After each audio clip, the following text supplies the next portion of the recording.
অপালার সামনেই দ্রোণের গায়ে হলুদ হয়ে গেল চিনির সাথে।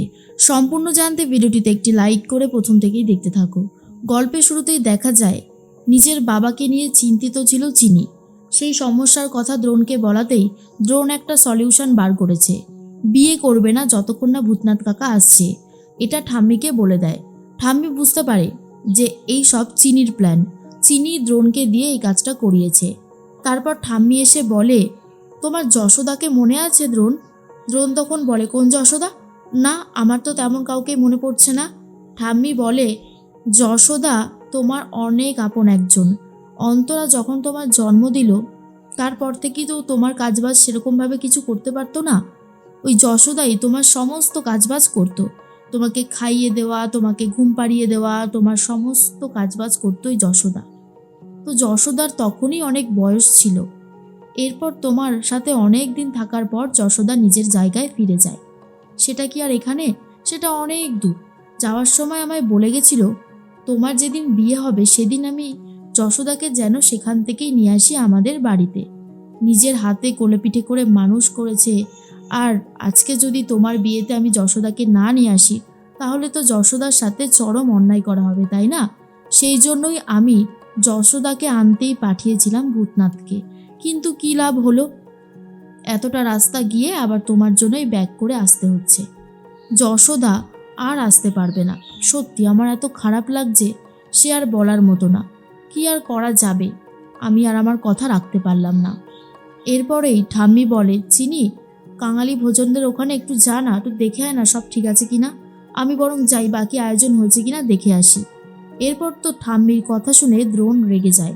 চিনি মনে মনে ভাবতে থাকে, কি জানি, ঠাম্মির কথা শুনে এই যশোদার কেসটা তো সত্যি বলে মনে হচ্ছে না। কোথাও যেন একটা মনে হচ্ছে মিথ্যে কথা বলে গেল। আমার আর ছোট সাহেবের মধ্যে এই ঝামেলাটা করানোর জন্য এই কাজটা করলো। তখনই দ্রোণ বলে, চিনি, যেটা জানো না সেটা নিয়ে কেন শুধু শুধু সন্দেহ প্রকাশ করো? আমি তো সেটাই বুঝতে পারি না। কি দরকার ছিল এই সমস্ত করার? আমি শুধু শুধু ঠাম্মিকে ভুল বুঝলাম। যশোদাকে আনতেই তো ভূতনাথ কাকা গিয়েছিল, তাহলে অসুবিধার কি ছিল? তখনই চিনি বলে, ছোট মালিক আপনি একটু শান্ত হন। আচ্ছা, যদি যশোদাকে আনতে গিয়ে থাকে আমার বাবা, তাহলে আনলো না কেন? এটা কেন বুঝতে পারছেন না? এরপর দ্রোণ আর এই সমস্ত কথা ভাবতেই চায় না, আর বলে, শুন, আমি না এই সমস্ত কথা ভাবতে চাই না। তুই এক কাজ কর, যা, ঠাম্মি যেমনটা বলে গেল কাঙালি ভোজনদের ওখানে যা, গিয়ে দেখাশোনা কর, সেটাই মনে হয় ভালো হবে। এর মধ্যেই চিনি তখন বলে, কেন যে ছোট মালিক আমার উপর রেগে গেল কে জানে। মনে হয় আমি যেন কোনো অন্যায় করে ফেলেছি, কিন্তু আমি তো কোনো অন্যায় করিনি।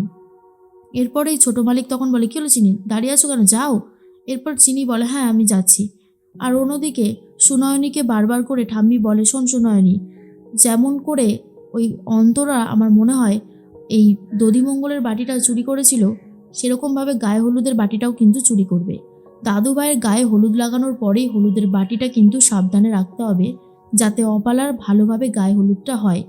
প্রথম অনুষ্ঠানটা কিন্তু নষ্ট হয়ে গেছে, এই গায়ে হলুদের অনুষ্ঠানটা কিন্তু আমি কোনোভাবেই নষ্ট হতে দিতে পারবো না।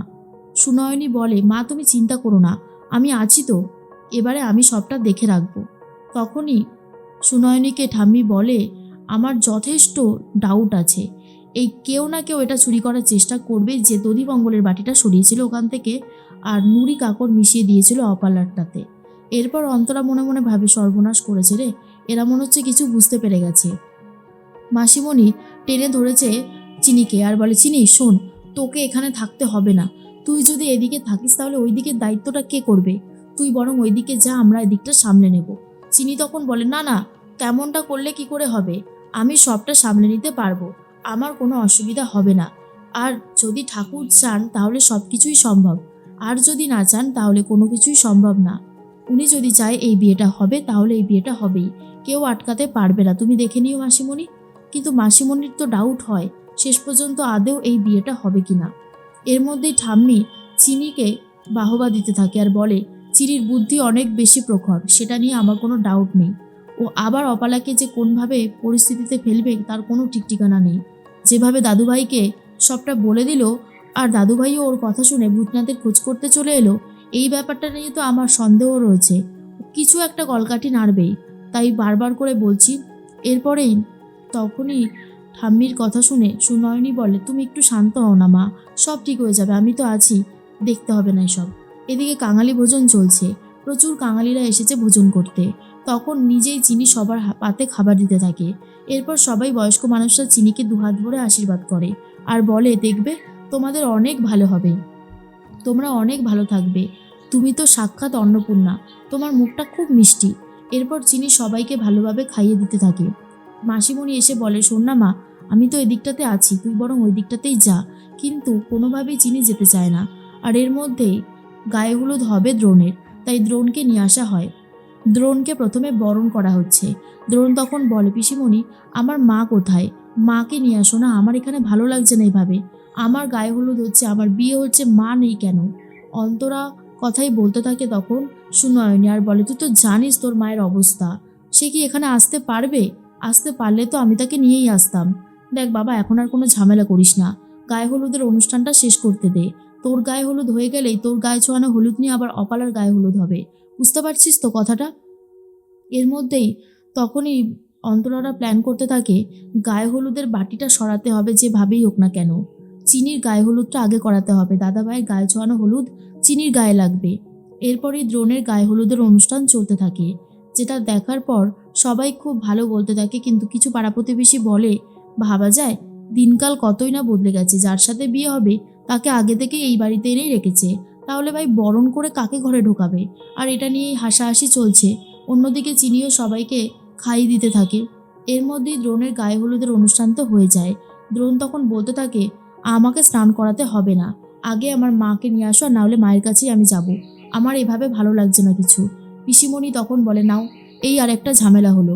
এরপর দ্রোণের বোনরা এসে বলে, আমাদেরকে দাও না এই বাটিটা, আমরা একটু দাদাভাইয়ের গায়ে হলুদ ছোঁয়াই, সবসময় তো তোমরাই ছুঁয়ে যাচ্ছ, এটা ভালো হচ্ছে না কিন্তু। এই বলে হাত থেকে নিয়ে ছোঁয়াতে থাকে। আর অন্যদিকে কিন্তু কিছুতেই বাটিটাকে নিয়ে সাইডে যেতে পারছে না, কারণ সুনয়নী নজর দিয়ে রেখে দিয়েছে।